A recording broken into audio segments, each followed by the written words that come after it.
নতুন একটি ভিডিও নিয়ে হাজির হয়ে গেলাম। তবে মূল ভিডিওতে যাওয়ার আগে অবশ্যই চ্যানেলকে লাইক সাবস্ক্রাইব করবেন নতুন নতুন হাদিস সম্পর্কে জানার জন্য, এটা অনুরোধ। আজকে যে বিষয়ে আলোচনা করব অত্যন্ত গুরুত্বপূর্ণ একটি আলোচনা, মনোযোগ সহকারে শুনবেন, শোনার জন্য চেষ্টা করবেন। অনেক মানুষ আছে রাতে যখন ঘুমাতে যায়, খাওয়া দাওয়া শেষ, সোজা সে আইসা শুয়ে পড়ে। এই কাজটা আপনারা কেউ ভুলবশত করবেন না, করার জন্য চেষ্টা করবেন না। ঘুমের কিছু আদব আছে, সম্মান আছে, সেটা আপনাকে দিয়ে ঘুমাতে হবে। এটা আপনি যদি মুসলমান হয়ে থাকেন, এটা আপনার একান্ত ফরজ হয়ে যায় আপনার উপরে। তো সেটা কি, আজকে আমরা সেই জিনিসটাই জানব।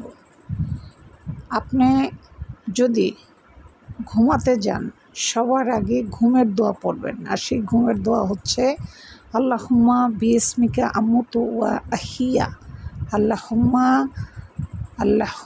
বিইসমিকা আমুতু ওয়া আহিয়া, আল্লাহুম্মা বিইসমিকা আমুতু ওয়া আহিয়া।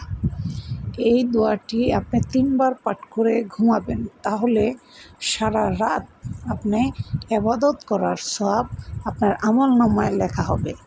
তাহলে বোঝা গেল, আমরা যখন ঘুমাবো অবশ্যই ঘুমের দোয়া পড়ে ঘুমানোর জন্য চেষ্টা করব।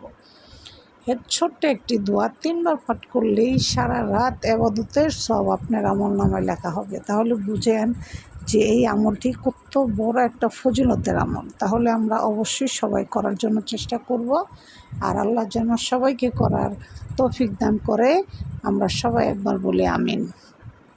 আবারও দোয়াটি বলতেছি, আল্লাহুম্মা বিইসমিকা আমুতু ওয়া আহিয়া, আল্লাহুম্মা বিইসমিকা আমুতু ওয়া আহিয়া।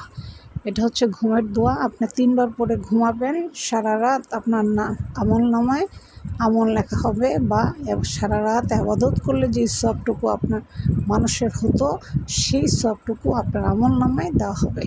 আশা করি বুঝতে পেরেছেন। ভিডিওটি ভালো লাগলে লাইক সাবস্ক্রাইব করে চ্যানেলের সাথে থাকবেন।